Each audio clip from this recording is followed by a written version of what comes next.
Welcome back to this relatively quick-fire series of episodes. I'm on a bit of a roll at the moment, exchanging blows with the brothers, initiating the attack when it suits me, or retaliating when I've got no choice.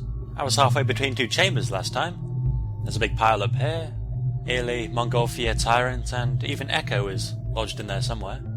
I used up all but 5 or so drops of colour last time, but looking at my body, I didn't take much damage, so all of this remains is absolutely crucial, and I received quite a bit too, so I'm going to continue passing the Crimson and actually get to Aya this time. I have no objectives at the moment. Well, of course I got my one overarching goal, to escape this, or allow someone to escape. But otherwise I've got to cut through all the brothers until I find my true heart, and keep feeding the sisters to give them all a fair chance. Aya disappeared out of my way at some point, so I'm going to go over here, since it's got the colours that she needs. It's easy to think that she doesn't deserve the same respect as the other sisters, but why should we be so quick to judge? Are we thinking that way because we're in a hostile environment where it's every girl for herself? Or because it's just a game? At this point that reasoning isn't really any use.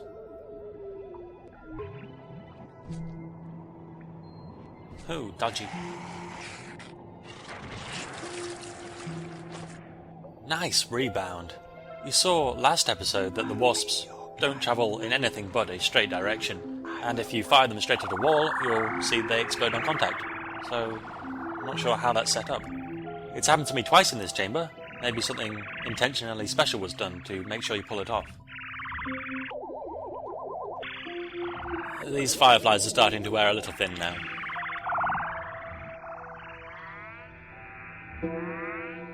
Oh, this one's a bit of a loner. Oh, there he goes.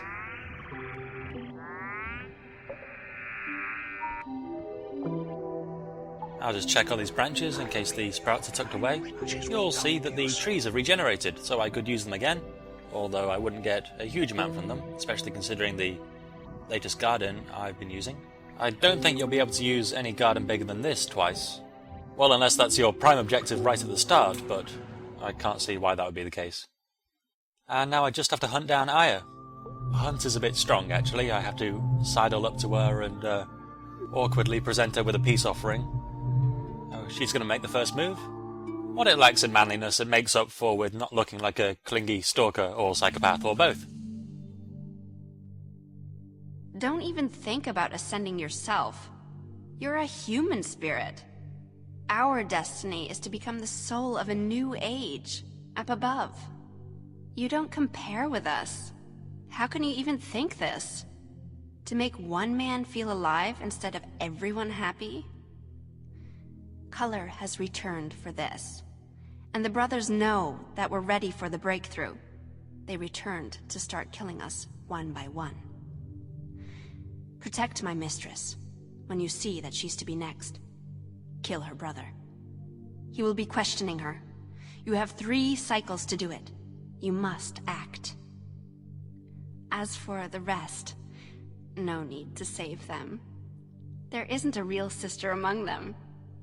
Your one and only is already dead, and all that remains is her dried-up shell. So in some dark corner of her spidery form, she has a bit of compassion for her mistress Echo. Virtually none for the other sisters. Although she probably still ranks them higher than us in terms of people who should be allowed to get out of here. I haven't yet passed the collar through, so I can't feed her up yet. But does she want that anyway? Does she care about herself? She hasn't told me to kill her brother if he tries to attack her. Well, that's why the brothers have come back, not to pass judgment on me, exactly, although it'll have serious repercussions for what I'm doing if the sisters start getting killed. Instead, they just want to quell any possible uprising, and by uprising I mean the sisters giving up their own lives, and thereby destroying the roots of colour. If they take out the sisters' hearts, I don't know whether that will leave them alive, but more under their control, or whether it will kill them outright, and they just think that it's a slightly better outcome than if they were left to decide to do it themselves. But I can prevent that from happening, although I'm really just prolonging the final conclusion, and maybe I'll be able to find some way of fixing everything in the meantime. Doesn't sound too likely. So I just kill the brothers, before they even have the chance to choose a sister or rush to save one if they're being targeted. Aya said that it would take 3 cycles, and we don't need to watch that really carefully or do anything in the meantime. It is very clearly telegraphed when it happens. Now I'm just hovering towards Ole's garden for when the cycle runs out. Yes, that has to be manted. Don't worry, he's not going to try and kill me. Now all the brothers start piling in, even the ones with no immediate desire to give me advice or bend me over the executioner's block.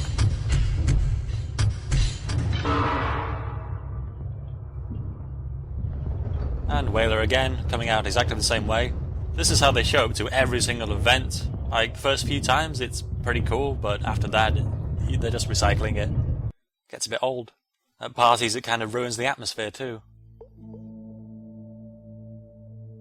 Right, I'm going to try and get back to Ole's realm, as I said I was going to do. Try and squeeze past this bit again. You can't really follow the trail too closely, it seems, otherwise you'll bump into the chamber. But then if I try and go the opposite direction, it will be different. Still waiting for Aya to come around to somewhere more favourable. It's called being hard to get, and I don't tolerate it. I sort of follow a tradition that no one else does. I've got enough to plant quite a few different enormous trees. This sure will be good while it lasts.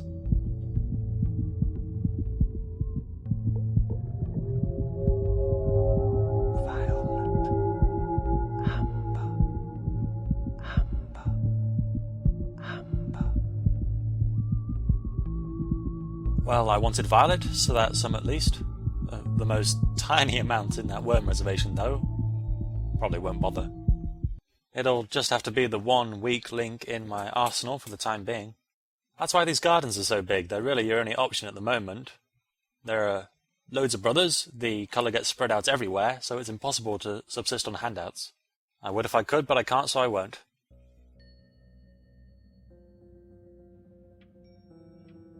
Each void receives only a certain amount of color.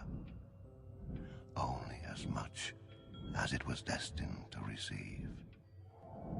There won't be any more. It's not in my power.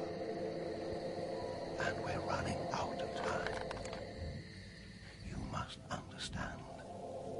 I have no will of my own. If you waste color on trifles, you won't have enough to break through.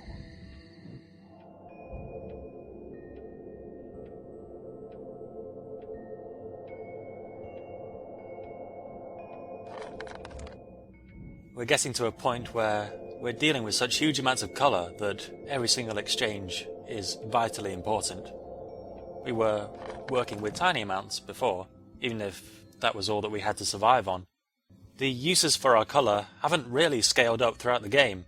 I mean, I suppose you can say that opening further hearts on the sisters requires more and more, but that's constant throughout the sisters, more or less. Now the difficulty arises from the fact that the stakes are higher. We have new goals. We need to defeat the brothers, which cost an awful lot, something that we didn't have to spend anything on at the start. The progression is truly amazing. Never have I felt more capable or more stretched.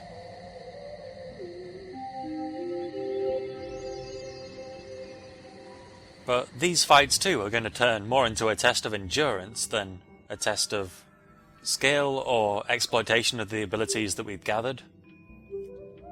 Towards the end we're going to be growing weak and slowing down, crawling towards the end, at which point we're supposedly going to throw someone else across the finish line. Only after that last concerted burst of willpower that we need to carefully cultivate from now until then will we be able to rest at all.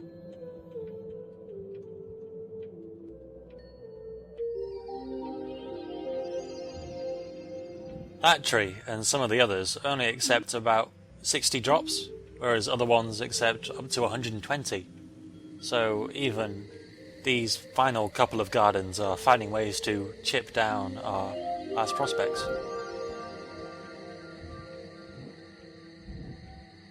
And you don't know how much it'll take until you've spent it, although you can use some tricks to see it ahead of time. I'm not usually a fan of randomness, but this just works.